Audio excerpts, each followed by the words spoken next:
30 y el 39. Primera de Reyes, capítulo 18, 20, 21, 30 y 39. Al 39 lo voy a estar leyendo. Aleluya. Dios es bueno, hermano. Como le decía, el pastor les manda saludos, les extraña. Dice que ha estado un poquito cansado, desvelado, porque ha sido intenso las clases, pero se siente gozoso y siente que el Señor ha sido bueno con él por permitirle estar en ese lugar. Así que, hermano, reciba un saludo de él, y él sigue orando y clamando allá por cada uno de ustedes mientras están los devocionales. Es un gozo estar aquí con ustedes, hermano, y vamos a estar leyendo la palabra del Señor. Esta noche el tema bajo el cual voy a estar ministrando esta noche se llama restauradores de la presencia. Restauradores de la presencia. Primera de Reyes, capítulo 18, versos 20 y 21, y luego del 30 al 39. Si me pueden ustedes ayudar, no se tiene que poner de pie, hermano. Ahí donde usted está, usted me acompaña a leerlo. Amén. Dice la palabra del Señor: entonces Acab convocó a todos los hijos de Israel y reunió a los profetas en el monte Carmelo. Y acercándose Elías a todo el pueblo, dijo: ¿hasta cuándo claudicaréis vosotros entre dos pensamientos? Si Jehová es Dios, seguidle, y si Baal, id en pos de él. Y el pueblo no respondió palabra. Ahora vamos a estarnos brincando al verso 30, y dice así: entonces dijo Elías a todo el pueblo: acercaos a mí. Y todo el pueblo se acercó, y él arregló el altar de Jehová que estaba arruinado. Y tomó Elías 12 piedras conforme al número de las tribus de los hijos de Jacob, al cual había sido dada palabra de Jehová diciendo: Israel será tu nombre. Edificó con las piedras un altar en el nombre de Jehová. Después hizo una zanja alrededor del altar en que cupieran 2 medidas de grano. Preparó luego la leña y cortó el buey en pedazos y lo puso sobre la leña. Y dijo: llenad 4 cántaros de agua y derramadla sobre el holocausto y sobre la leña. Y dijo: hacedlo otra vez. Y otra vez lo hicieron. Dijo aún: hacedlo la tercera vez. Y lo hicieron la tercera vez. De manera que el agua corría alrededor del altar, y también se había llenado de agua la zanja. Cuando llegó la hora de ofrecer el holocausto, se acercó el profeta Elías y dijo: Jehová, Dios de Abraham, de Isaac y de Israel, sea hoy manifiesto que tú eres Dios en Israel y que yo soy tu siervo, y que por mandato tuyo he hecho todas estas cosas. Respóndeme, Jehová, respóndeme, para que conozca este pueblo que tú, Jehová, eres Dios, y que tú vuelves a ti el corazón de ellos. Entonces cayó fuego de Jehová y consumió el holocausto, la leña, las piedras y el polvo, y aún lamió el agua que estaba en la zanja. Y viendo todo el pueblo se postraron y dijeron: Jehová es el Dios, Jehová es el Dios. Vamos a orar, hermano, incline su rostro. Bendito Señor y Salvador, te damos gracias, porque una vez más podemos estar aquí, Señor, en tus atrios, alabando y bendiciendo tu nombre.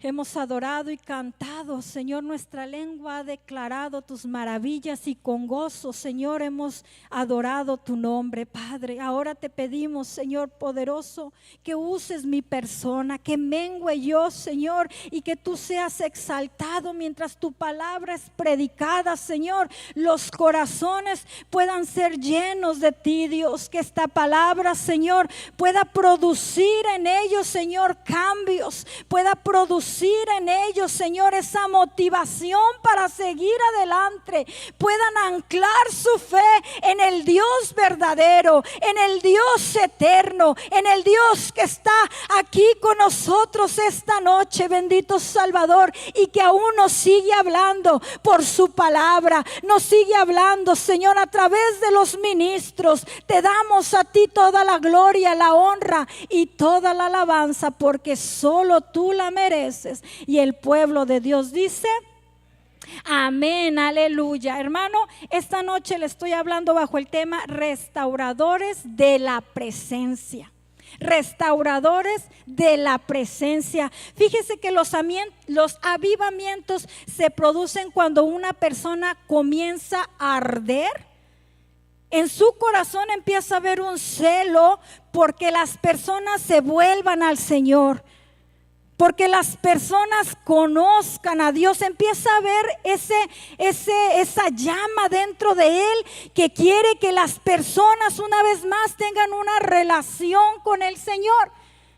Y cuando yo meditaba en esta palabra, yo sé que ya la han estudiado y que de hecho hasta de cada versículo han sacado un comentario, pero déjame decirte que Dios siempre tiene un mensaje especial en un tiempo. Así que este día yo ya había estudiado también este pasaje de la Biblia, pero mientras yo le decía: Señor, ¿tú qué quieres para tu pueblo? ¿Cuál es la palabra que tú tienes? El Señor me decía: avivamiento, restauradores, despertad.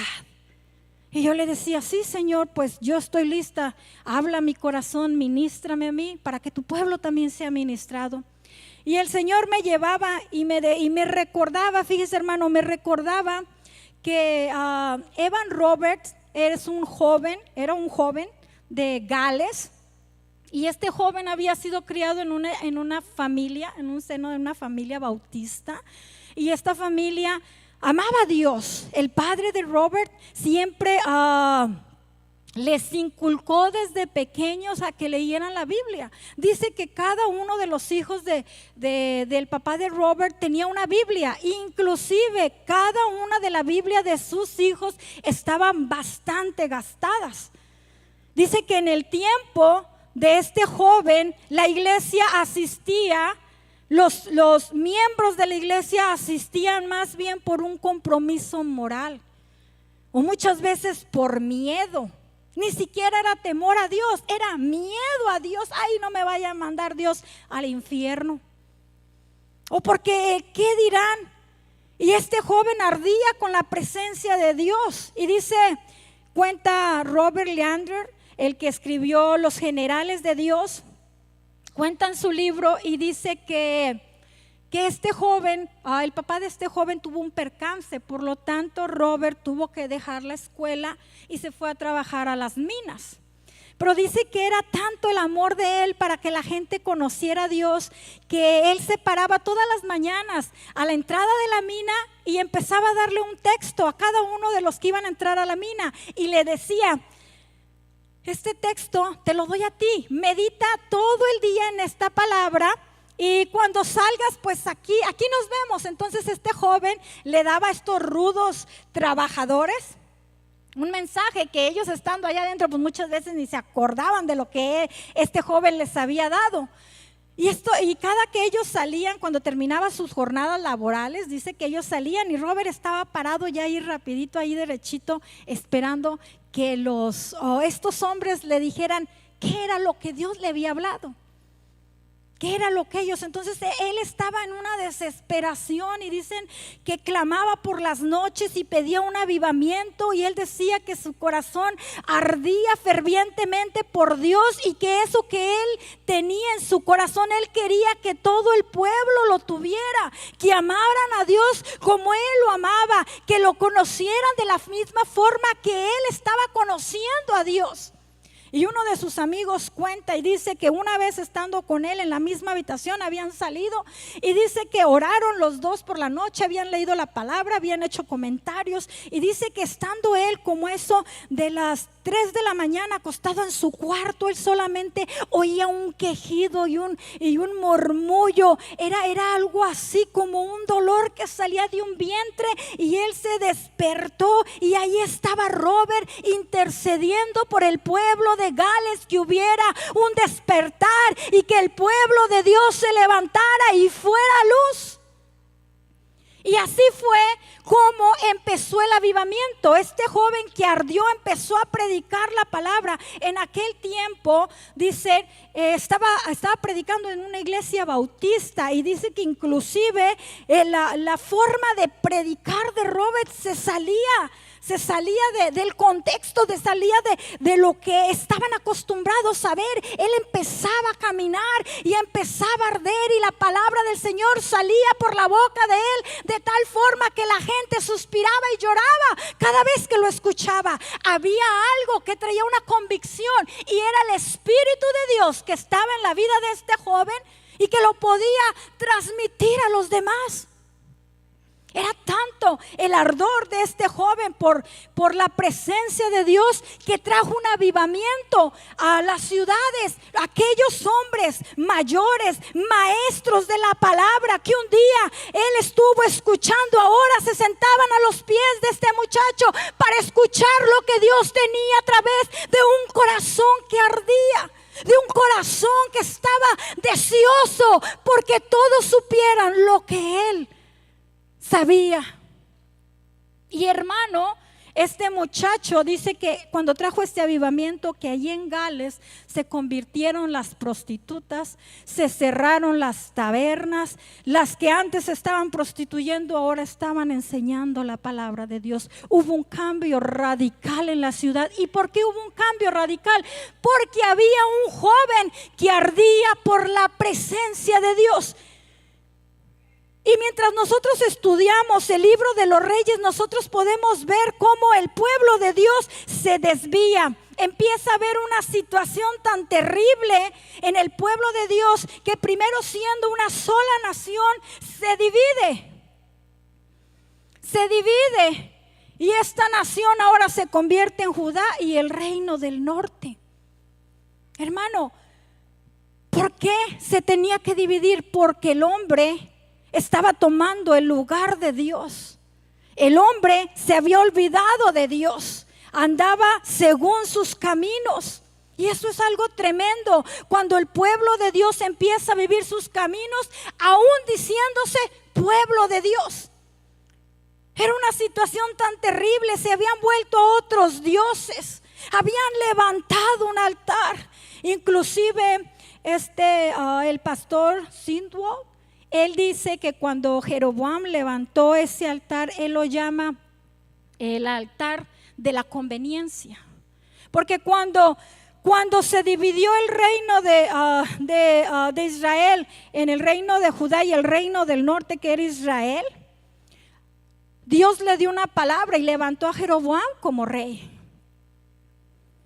Él lo levantó, él miró en él un rey. Él miró en él un varón esforzado. Pero ¿qué pasó? Cuando se dividió el pueblo de Israel tenía que ir a Jerusalén y ofrecer sacrificios. Y fue ahí cuando dijo este rey: chincheros, si estos van para allá se van a volver otra vez al rey Roboam. Entonces, ¿qué hago? Sustituyó la presencia de Dios para él mantener su liderazgo, para él mantener su reinado, y ahora empezó a levantar un altar. Y el pueblo empezó a adorar en ese altar, hermano. El pueblo se empezó a prostituir. Y como usted puede seguir mirando en el libro de los reyes, cada uno de esos reyes hacían cada vez más maldad. Y cada vez el pueblo de Dios se desviaba a tal punto que vivían para ellos. Este rey dijo: miren, ya no tienen que ir allá a Judá, ahora les voy a tener un lugar cerquita, algo cómodo.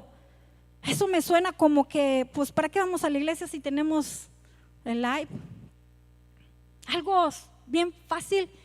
Y pues ya no tengo que, algunos lugares ya ni siquiera tienes que venir a dejar el diezmo. Pasas la tarjeta desde tu casa y mira, a veces el pueblo ha malinterpretado las herramientas que la iglesia ha usado, no para el mismo, para cuando el pueblo no pudiera llegar. Eso es lo que es cuando se transmite en vivo, hermano. Es para cuando usted está enfermo, es para cuando usted no puede asistir, no para que usted se quede en las casas, no más porque usted quiere. Ahí se empieza a derribar el altar de usted. Ahí se empieza, mire, cuando un altar se derriba es porque se acabó la comunión con Dios. Se acabó esa relación entre usted y Dios. Usted se empieza a olvidar. Y la nación de Israel se empezó a olvidar y empezó a adorar a otros reyes. Empezó a prostituirse. Empezó a vivir como él quería.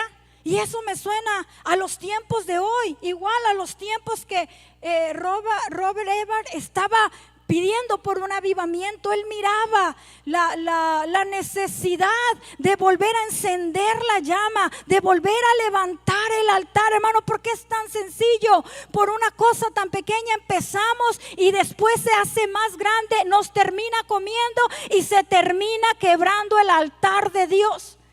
Cuando yo estaba joven, muchos de los jóvenes traían en la Biblia traían una reflexión ahí, dice, yo creo que el pastor Sigifredo se va a acordar porque muchos la apuntábamos ahí en la Biblia y decía, el que está enfermo, ¿se acuerda? El que no lee la Biblia está enfermo, el que no ayuna está grave, el que no lee la Biblia está grave y el que no va a la iglesia es cadáver. Esas tres cosas me acuerdo y yo la apunté en mi Biblia para que yo no fuera a caer en eso. Yo apunté en mi Biblia eso, Señor. Mucha gente dice, no hombre, no, si no vas a la iglesia está bien. No está bien. I'm sorry, no está bien. Ahora, yo no le estoy diciendo que todo aquel que está en la iglesia está con un altar encendido. Pero el trabajo de usted es no permitir que la presencia de Dios se vaya y que usted se apague o se quiebre el altar del Señor. Y el Señor me decía, yo quiero que ustedes miren dos tipos de personas que podemos observar aquí. Y unos son los que a pesar del tiempo, a pesar de las circunstancias, a pesar de lo que estaban viendo y de lo que estaban viviendo, a pesar de las injusticias, seguían adorando a Dios. Y aquellos que estaban en esa circunstancia, pero que simplemente se hicieron con los demás. Y aquí podemos ver que de un lado está Acab, de ese mismo lado de Acab está Jezabel. De ese mismo lado están muchísimos hermanos, está todo el pueblo de Israel que se había olvidado de Dios. Y de este lado vemos a Elías. Vemos todavía 750 rodillas que no se doblaban ante Baal. Vemos a hombres que amaban a Dios, aún vemos extranjeros que sabían que Dios poderoso existía, tenía poder, como la viuda de Sarepta. Hermano, nosotros tenemos que hacer diferencia si estamos en el grupo de aquellos que están en una sequía espiritual o estamos en el grupo de aquellos que todavía están ardiendo por la presencia de Dios, de aquellos que todavía quieren que las gentes se salven, que todavía quieren que los muertos empiecen a ver vida espiritualmente hablando. ¿En qué grupo nos estamos encontrando nosotros? En el grupo donde ya no me importa, mi mente ha sido tan cauterizada por el enemigo que a lo bueno ya le estoy diciendo malo y a lo malo ya le estoy diciendo bueno. Hemos cambiado la palabra, la aplicamos a como a nosotros nos acomoda. La vemos como nosotros la queremos ver. En la clase yo cada ratito le digo, hermano, cuando usted va a leer la palabra o cuando usted va a tener ese momento, ese devocional, cuide de que sea la Biblia, de que usted tenga todos los días un devocional, una palabra de la Biblia, no que usted se la pase leyendo comentarios. Porque en fin y en cuentas, cuando usted se la pasa leyendo comentarios, o qué dice este, qué dice el otro, qué dice el otro, qué dice el otro, qué dice el otro, usted está escuchando la voz del hombre y no la voz de Dios. Usted se la pasa escuchando voces de otro lado y no está viendo una relación. Está teniendo un conocimiento, pero realmente no está teniendo una relación. Porque la relación es cuando Dios viene a tu vida y te dice: mi hijo, estás haciendo esto bien, estás haciendo esto mal. El Señor empieza a traer convicción a tu alma, empieza a decirte por dónde no andes. Estamos tan absortos en nuestras cosas, hermanos, que no tenemos ya ese discernimiento. Nos hemos hecho al lado bautistas. Y lo digo por esto, porque muchas veces, hermano, es que hay que orar la voluntad de Dios. El hermano se está muriendo. El Señor te está diciendo: ora por sanidad. No, pero es que tengo miedo. Si tienes miedo porque no tienes una relación con Dios, es que tengo miedo a ofender a Dios, es que entonces no estás conociendo a Dios, porque Él te va a dirigir. Imagínate que te diga como Elí le dijo a Elías: ve y dile que no va a llover. La voz de Dios se sigue escuchando, hermano. La voz de Dios te sigue hablando. Cuando tú te comprometes y te metes con Dios, Dios te sigue hablando. El Señor despertaba esa pasión, ese interés en nuestro pastor, para que nosotros empiecemos a orar y a pedirle al Señor que se mueva, que los milagros, que los dones se empiecen a activar, que pueda haber eso aquí en la casa, que pueda haber allá afuera, que se levanten hombres de Dios a hablar la palabra sin temor, a ministrar con poder. Pero eso cuesta una relación con Dios. Y el pueblo de Dios, el pueblo de Israel ya no estaba dispuesto a seguir eso. Y los otros profetas estaban encerrados en una cueva porque le tenían miedo a una mujer. Qué tremendo es cuando el pueblo de Dios sabe quién es su Dios, pero tiene temor a hablar, tiene temor de invocar el nombre de Dios. Eso es una cosa tremenda y devastadora que está ocurriendo en los días de hoy. Y muchas veces decimos: ¿sabe por qué yo no salgo a evangelizar, pastor? Porque qué tal si me topo con un testigo. Y luego que se tope con el mismo diablo, hermano. Usted tiene la palabra, usted tiene aquella palabra que da vida, aquella palabra que reprende al mismo Satanás, y tiene el poder y la autoridad porque fue delegado por Dios para su vida. La cosa es que hemos dejado que el altar se mosquee.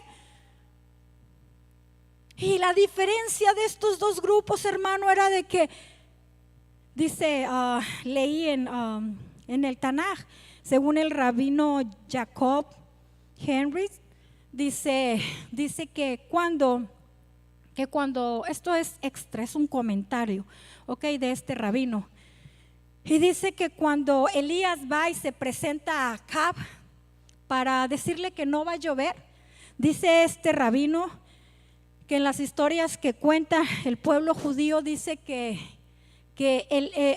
Elías empieza diciéndole a Acab: tú sabes y él, que sus hijos perecieron, sus hijos murieron porque levantó la ciudad de Jericó, porque estaba levantando Jericó, y eso es una maldición que Josué dijo. Y estaba tan apartado y tan lleno de maldad el corazón de Acab, que según las historias judías dicen que volteó y que le dijo: sí, pues también en el Torah dice que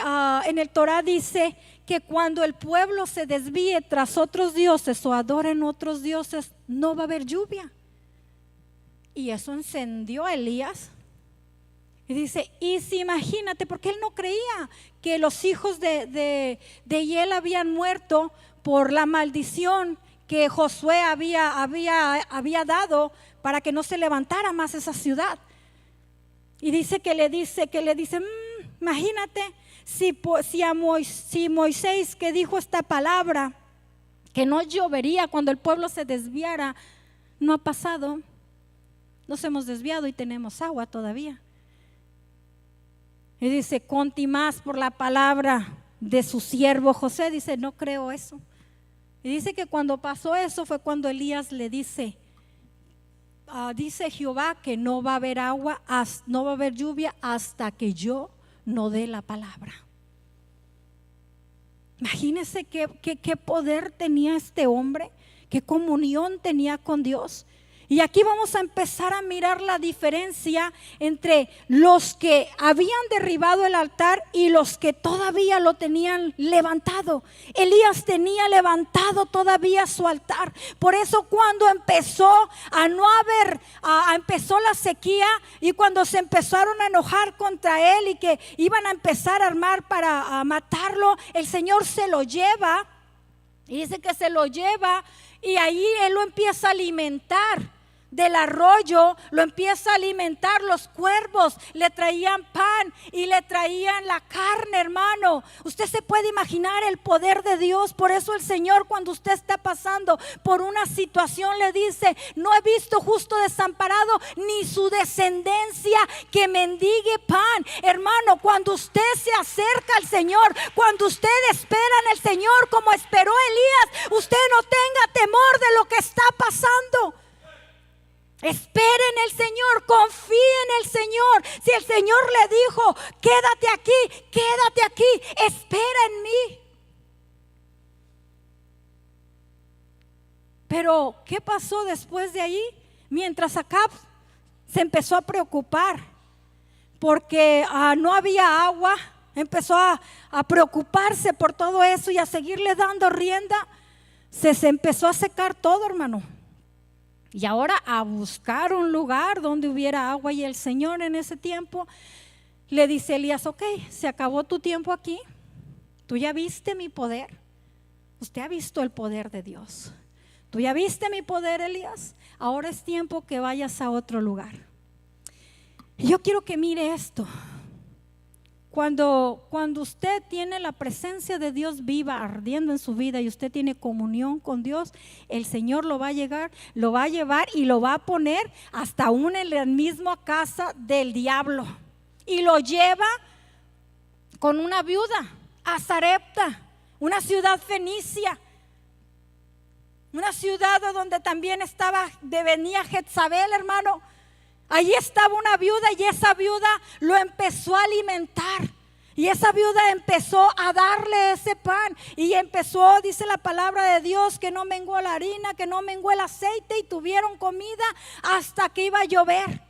No había esa preocupación. Elías sabía que el Señor estaba ahí. Si lo había alimentado por medio de cuervos, pues lo iba a alimentar ahora por medio de una viuda. Y él sabía que era plan de Dios.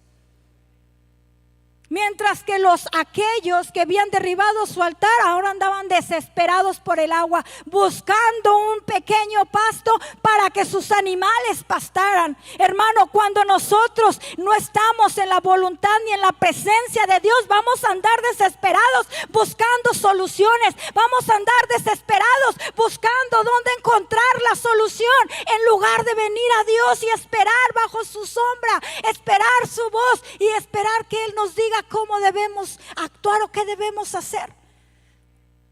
Y lo llevó hasta esa ciudad. Y sabe, esto me recuerda mucho a que usted no le tenga temor a donde Dios lo mande, hasta donde Dios lo lleve. Vaya, hermano, métase hasta donde usted se tenga que meter, si usted sabe que el Señor va con usted. Yo recuerdo que cuando nosotros fuimos a Taylor, Texas, a abrir la primera obra allá en Ministerio Shalom, hermano, yo recuerdo que empezamos a evangelizar casa por casa. Ese pueblito vio un avivamiento tremendo. Inclusive al servicio de nosotros llegaron la esposa de uno de los de las iglesias más grandes de los americanos de ahí, porque andaban por puerta tocando y que andaban invitando a un lugar donde el poder de Dios se estaba moviendo. Y oiga, hermano, y ella quería conocer a los locos que andaban poniendo patas para arriba el pueblo de Taylor. Y nomás eran los 4. Y las niñas, y nomás eran los 4, hermano, y llegaron unos, llegaron otros. Pero yo recuerdo que andaba el brother Tamés con nosotros y nos dividimos. Le dijo el pastor: ok, tú agarras esa cera, yo creo que eso se le va a hacer algo ya familiar a las que van a evangelizar. Tú agarras esa cera, Tamés, tú y Berito, y yo agarro esta cera con mi esposa. Ya empezamos a tocar puertas. Íbamos así siempre mirándonos, porque estábamos en un pueblo donde no conocíamos. Y recuerdo que yo ya Tamés, porque Tamés tiene el vocerrón, y tocó en una puerta y le abren la puerta. Buenos días, Dios le bendiga. Andamos buscando un imposible porque queremos que usted vea la gloria de Dios. Así empezaba Tamés. Y le dice esta persona, y le dice: pues ya la encontraste. Le dice: mi esposa se está muriendo de cáncer y yo soy alcohólico. Y grita: pastor, ven, mira, tenemos un imposible. Nosotros no sabíamos ni qué. Y pues vamos ahí. Y recuerdo que llegamos: hola, ¿cómo estás? Dios te bendiga. Soy el pastor el pastor Ismael Guerra, mi esposa Carla Guerra. Le dice: sí, dice, a mi esposa ya la desahuciaron y tiene solamente unos días de vida. Dice: y gracias al cáncer me he convertido en un alcohólico. Dice: tú puedes ver esta casa. Y cuando nosotros vimos la casa, oiga, hermano, eso sí estaba tremendo, todo oscuro, tirados cosas por todos lados. Y nosotros sabíamos que Dios tenía un plan. Hermano, me voy a bajar tantito, ¿ok? Y nosotros sabíamos que Dios tenía un plan para esa familia. Y recuerdo que empezamos a ministrarlos. Y sale la esposa y sale con un pañuelo aquí en su cabeza, Miroslava. Sale con un pañuelo en la cabeza y pues sí se miraba la situación tremenda. Gracias a Dios estábamos bien ayunados, bien orados, andábamos buscando la presencia de Dios todo el tiempo. Y empezamos a hablarle la palabra de Dios y le dijimos que Dios era poderoso. Y oramos por esta mujer, oramos y le dijimos: mira, si tú crees, Dios lo va a hacer. Nosotros creemos. La ministramos y fíjese que nosotros nos fuimos a la siguiente semana. Pues ustedes ya saben cómo son sus pastores. Iba a ser 14 de febrero. No, pues un pachangón, como en un tipo golden. No, pues que vamos, no teníamos ni miembros, éramos nosotros 4 y 2 más que habíamos acarreado de ahí de una casa. Pero nosotros íbamos a hacer una fiesta de parejas, íbamos a dar ahí Nosotros siempre hemos tenido una visión como la de Dios, grande. Señor, tú viniste, dice tu palabra, a salvar el mundo. A mí no me importa lo que digan. A mí me pueden decir 5,000, está loca. Pero a mí me dijo algo Dios y yo tengo la responsabilidad de creerle y obedecerle. Si no, me va a pasar como el profeta aquel que le dijo: Dios, no vayas a comer, no vayas a beber. Y luego se va y viene otro profeta. A mí me dijo que sí, vente a comer conmigo. ¿Y qué hace? Desobedeció. Va, come y luego le dice: no, pues resulta que fíjate, ahora por no haber obedecido a Dios, algo tan sencillo. Un poquito más estaba McDonald's ahí. Pero bueno, hermano, un león le salió y lo mató. Entonces, si a mí Dios me dijo 5,000, yo puedo ver 20, pero yo ya estoy viendo los 5,000. ¿Cómo? No es mi trabajo, es la de Él. Y recuerdo que estando ahí en Taylor, Texas, recuerdo que estando ahí, no, pues bueno, ese sábado nos fuimos corriendo y llegamos y le decimos tocamos la puerta: no, vamos por Miroslava y su esposo, vamos, sí, vamos. Y ya, tú quédate, quítame, con estos dos no se nos vayan a ir. Y ya vamos, le tocamos y sale el esposo. Y dice: ¿qué creen? ¿Qué? A Miros le creció el cabello. Y nosotros: ¿en serio? Imagínense, habíamos orado por eso. ¿En serio? Y sale Miros y dice: me creció el cabello, no me siento mal. No, pues gloria a Dios, Miros, mira, es Dios está obrando en tu vida, vente. No, es que todavía no me siento lista. Miros, pero si tú sentiste el poder de Dios. Sí, pero es que de repente hay algo que tengo una duda. Miros. Y dice, pero ¿sabes qué? Dice, les voy a prestar a mis hijas. Empezamos a trabajar con las hijas. Hermano, para hacerle el cuento corto, resulta que Miro se da cuenta que nosotros nos estábamos quedando en un hotel.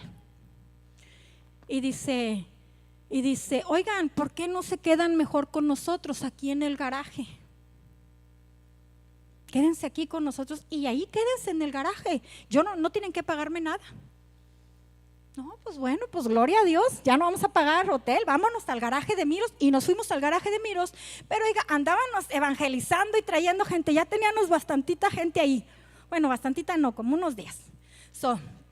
Pero ya para nosotros eran bastantitas, porque antes nos predicábamos nomás nosotros, y Betsaida tocaba el piano a 1000 por hora, pobre de mi hija, siempre ha estado ahí con nosotros, y Corazín bien pequeña y daba clases, hermano, pero bueno, así es, cuando estás en la obra tú cubres la necesidad de una o de otra forma. Pero bueno, entonces estábamos nosotros ahí y nos empezamos a ir con Miroslava, y no, pues muy bien, oiga, cada semana unas comidas que nos hacía, oiga, tacos de estos, carne asada, me hacía postres, ella inclusive me enseñó a hacer el chocoflán. No, mire, pastora, esto y lo otro, siéntense, coman, oiga, y nos tenían, parecían unos marranitos allí, engorda, come, hermano, esto es real, hermano.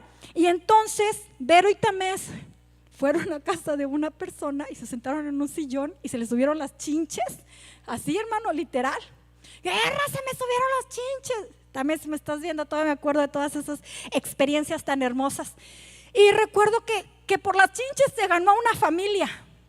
Entonces esta familia era muy pobre, y esta familia le dice Vero, porque la llevamos con Miros también, y le dice, Miros, tú necesitas a alguien que te ayude, ella te puede ayudar en la casa y le vas a pagar muy poco, ella necesita un lugar. Y le dice Miros, sí. Entonces se arreglan ellas dos, hermanos, y resulta que Miros le dice, tú puedes limpiar toda mi casa, solamente mi cuarto tú no te puedes meter, nunca te vayas a atrever a meterte a limpiar mi cuarto. No, pues bueno, ella limpiaba, pero ese tiempo habíamos tenido un tiempo muy especial, pero el Señor nos empezó a llevar a orar específicamente por nosotros, por el pastor, por mí y por mis hijas, que el Señor nos guardara. Señor, ¿por qué estamos sintiendo esto? Señor, y empezamos a orar. Y yo recuerdo que una noche llegamos a la casa de Miroslava y nos dice, he batallado mucho con Tati, Carla, mucho. Yo así, ¿por qué? Dice, resulta que Tati tiene un amigo imaginario, y ese amigo le está diciendo que haga esto, esto y esto. Eso sí, siempre nos decía, oren por ella. Ok, yo hablo con ella mañana que me la lleve. Le dije, ¿vas a ir con nosotros a la iglesia? Dijo, no, tú ya sabes que yo no voy. Yo me quedaba así, hermano, y orábamos todo el tiempo ahí con ellas, pero había algo que nos estaba inquietando al pastor y a mí. Hay algo aquí, le dije yo, hay algo. Y recuerdo que un sábado en la noche le dije, amor, le dije, siento algo bien pesado. Le dije, vamos a orar. Y empezamos a orar. Y mientras yo estaba orando, recuerdo claramente cuando el Señor me dijo, no vayas a acostarte boca abajo. Yo lo sentí claramente cuando el Señor me dijo así. Yo dije, pues no sé. Entonces oramos, terminamos de orar, nos dormimos. Hermano, exactamente eran como las 12 de la noche cuando de alguna forma yo me desperté, y no sé cómo me empiezo yo a voltear hacia abajo, y literalmente, hermano, yo sentí que cayó algo pesado sobre mi vida. Y aquí fue una voz y me dijo, vete de mis dominios, me están haciendo mucho daño y vengo contra ustedes y no les voy a dejar vivir. No le voy a decir que yo así, para nada, sí me dio temor. Hermano, cuando yo empiezo a sentir eso, yo empecé a sentir un temor y me acordé, dije, el Señor está conmigo. Y lo que sí recuerdo fue que yo me levanto y cuando yo volteo le digo, ¿te atreves a tocar a la sierva de Dios? ¿Que no sabes que el Todopoderoso está en mí? ¿Que no? Y que le empiezo a reprender. Cuando yo reprendo al diablo, Cuando yo reprendo al demonio esto, hermano, yo pude ver, y yo no le estoy echando mentiras porque estoy delante de la presencia de Dios, alcancé a mirar algo enano que se salió arrastrando. Estaba una pesadez allí, mi esposo estaba pero dormido. Mis hijas estaban igual, hermano. Yo empecé a orar y yo le dije, pues sí, estoy aquí, no estoy porque yo quiero, estoy aquí porque el Todopoderoso me envió, y las almas de esta ciudad no son tuyas. Aquí se va a despertar al pueblo de Dios. Y yo empecé a hablar así. Por eso le digo, Dios la va a llevar hasta el mismo infierno y no le tenga miedo al diablo. Y fíjese, hermano, cuando pasa esto, llega el domingo por la mañana y yo rápido le digo a mi esposo, pasó esto y esto en la noche. Y le digo, Miroslava, me voy a llevar a las niñas. Y ya me las llevo para la iglesia porque les íbamos a dar su clasecita. Apenas voy poniendo un pie yo en la iglesia y me dice, Vero, me dice, Carla, tengo que decirte algo. Y le digo yo, ¿qué pasó, Verito? Y luego yo, si quieres después del servicio, porque ya vamos a comenzar y ya vamos a empezar a tocar. Dice, no, esto es urgente, esto no lo puedo yo no te lo puedo decir después. Le dije, ok, dijo, porque después te vas a ir a casa de Miroslava a comer, ¿verdad? Le dije, sí. Y me dijo, no. Y le dije, no, ¿qué? Dijo, no te tienes que ir para allá. Dijo, vente, y me agarra y dice, véngase, pastor. ¿Qué está pasando, Vero? ¿Y se acuerda que María estaba yendo a limpiar la casa de Miroslava? Sí, me acuerdo que María estaba yendo a limpiar la casa de Miroslava. Pues Miroslava se descuidó y María, de buena gente, quiso limpiar el cuarto de Miroslava. Y dice, y abrió el closet. Dice, y una vez que abrió el closet, dice, estaba un altar a la Virgen Muerte. Dice, y están sus fotos ahí. Y le dije, ¿sí? Dijo, sí. Y le dije, ok. El pastor se puso a predicar, se llevó el servicio todo como estaba y me fui yo con las niñas. Y yo le digo, Tati, le digo, Vero me acaba de decir que en tu casa hay un altar, ¿es cierto? Y la niña se empieza a tronar los dedos y se agacha. Y le digo, Tati, ¿es cierto eso? Y me dice, sí, pastora. Dice, mi mami tiene un convenio con la muerte. Y le digo, ¿sí? ¿Y cuál es ese convenio? Dijo, que los maten ustedes para que ellos puedan tener vida. Le dije, sí. Dijo, sí. Dijo, y mi hermana, dijo, ese mismo amigo que ella tiene, dijo, es la Santa Muerte. Bueno, de santa no tiene nada, la muerte. Y le dije, está bien. Y le digo, ¿y cómo qué hace ella? Dice, pues en sus comidas les pone algo. Y yo, la sangre de Cristo, gracias a Dios, está sobre mí y nunca se quita. Y yo, ok. Oiga, hermano, se acabó, estaba como Vero ahora sí, o sea, a ver a qué hora sacabas, porque yo le quería decir eso a mi esposo. Ya le digo, Tati, ven, vamos a hablar con el pastor. Le digo, mija, no tenga miedo, dígale. Me dice, ¿y sabe cómo usted se va a dar cuenta? ¿Cómo? Dijo, porque al lado del garaje ustedes van a encontrar el Suavitel. Digo, sí, yo sé, la lavadora donde ustedes van al baño. Dice, y como no la pudo meter porque por alguna razón la Santa Muerte le dice a mi mamá que no puede entrar hasta ese lugar donde ustedes se acuestan, dice, lo puso arriba de la lavadora, atrás del Suavitel. Ok. No, mi hermano, yo llegué y no tenía ganas de ir al baño, pero yo le dije, Miroslava, voy al baño. Y yo voy al baño, agarro el Suavitel y lo muevo, y ahí tenía la Virgen Muerte apuntando hacia el cuarto de nosotros. Y yo dije, ay, mira nomás, ¿cómo que yo te voy a tener miedo si el Rey de Reyes está con nosotros? Así que déjame decirte, no importa quién se ha levantado contra tu familia, no importa por dónde esté siendo amenazado, el Todopoderoso está contigo y no le tengas temor a ningún demonio, por más que te quiera dar temor. El Todopoderoso está contigo, y si Él contigo, ¿quién contra ti? Cuando yo meditaba en esto y meditaba en Elías, yo me imaginaba que Elías decía, como decía David, Jehová es mi pastor y nada me faltará, en lugares de delicados pastos me hará descansar, junto a aguas de reposo me pastoreará, confortará mi alma, me guiará por sendas de justicia por amor a su nombre, aunque ande en valle de sombra de muerte, no temeré mal alguno. Se acordaba de lo que el rey David había cantado. Ahora es tiempo, iglesia, de que te acuerdes la palabra, y esa palabra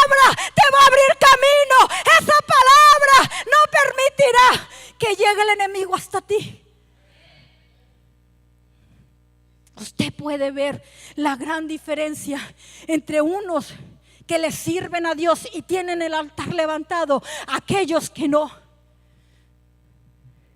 Y voy a avanzar porque el tiempo se me ha ido. Hermano, cuando nosotros queremos arreglar nuestro altar, es tiempo de que lo hagamos ya. No es tiempo que pensemos, lo voy a hacer mañana, mañana voy a hacerlo. Alguien tiene que arreglar el altar. No seas como Acab. Cuando llega Elías y Dios le dice: Elías, ya ve y preséntate a Acab. Elías viene delante de Acab y Acab le dice: eres tú el que turba a Israel. ¿Perdón? ¿Usted se puede imaginar? ¿Cuántas veces usted no se ha escuchado que usted es un hombre de Dios, una mujer de Dios, ora por su familia, está con su familia, y luego viene: por tu culpa es que estamos pasando esto, por tu culpa, por mi culpa, perdón, pero si yo estoy orando, estoy buscando a Dios, no, por tu culpa. Y muchas veces cuando nos casamos con un pagano o con una pagana: por tu culpa me ha venido todo esto, yo estaba muy bien allá al mundo. Qué bien ibas a estar.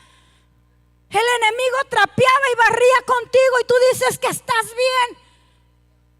bien. Hermano, pero no nos dejemos.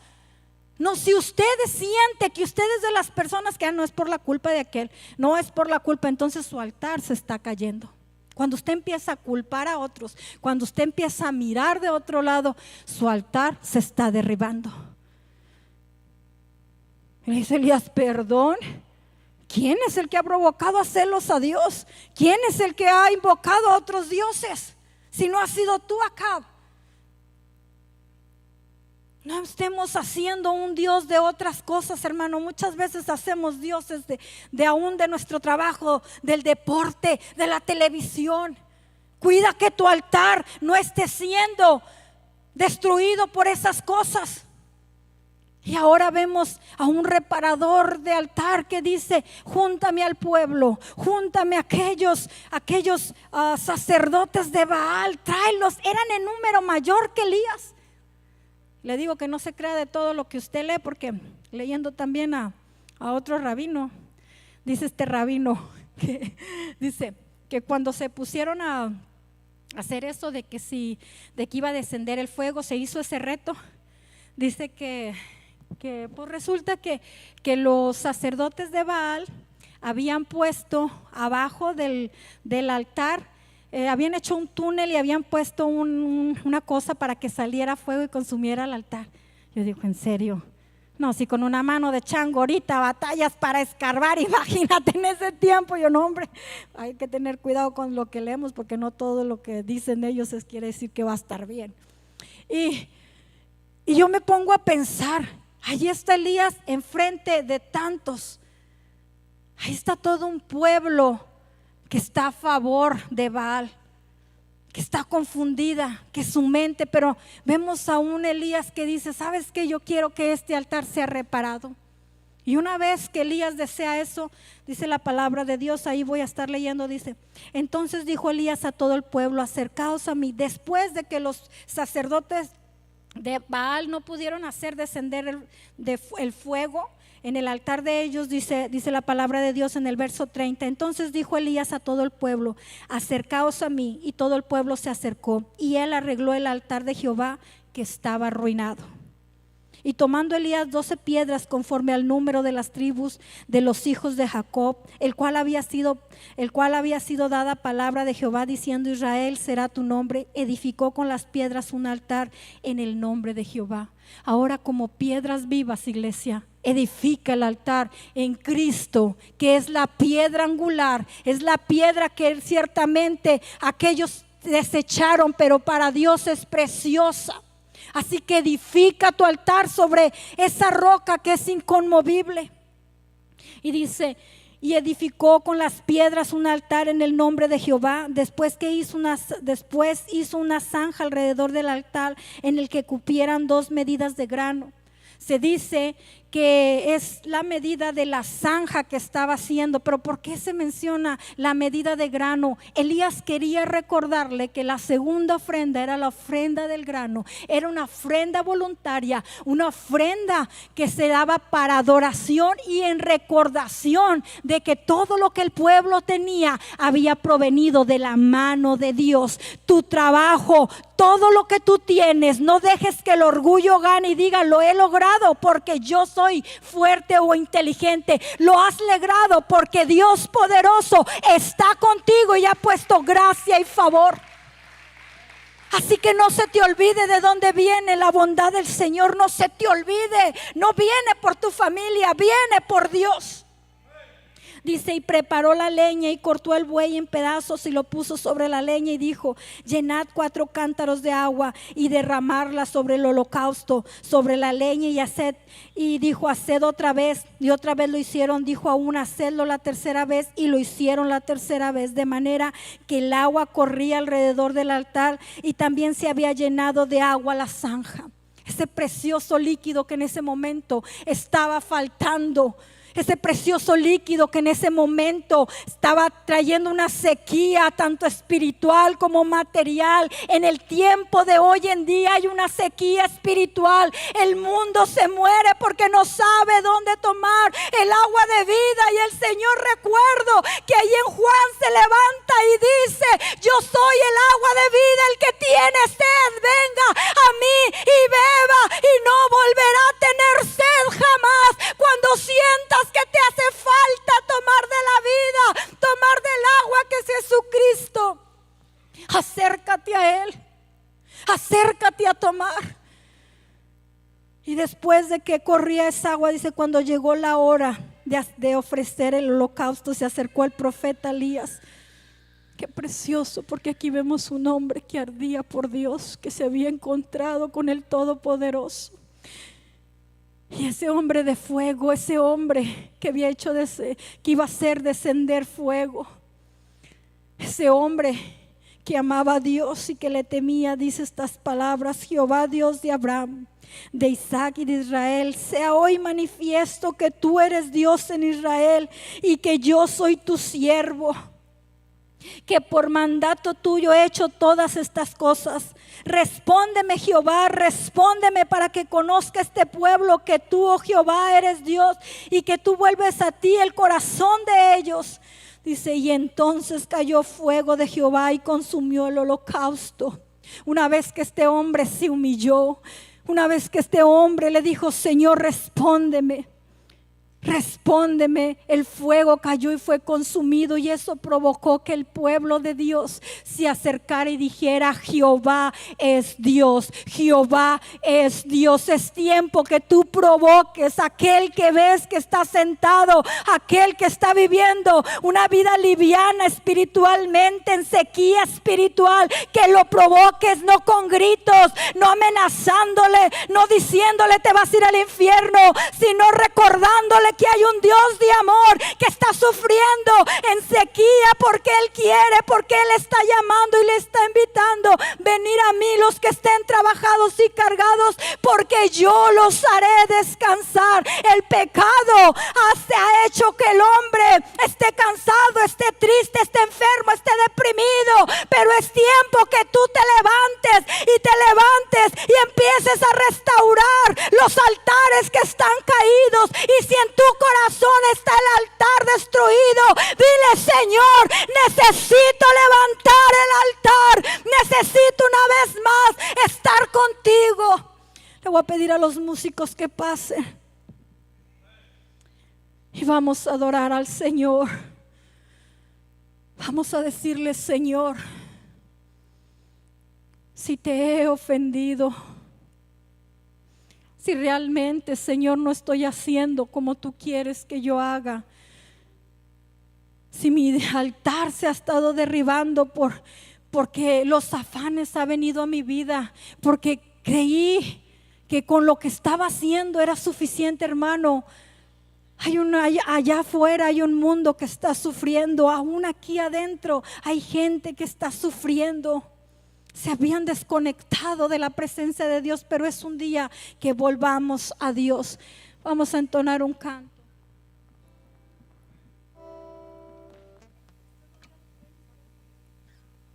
Aleluya, póngase de pie, hermano. Vamos a entonar este canto. Alabado sea el Señor.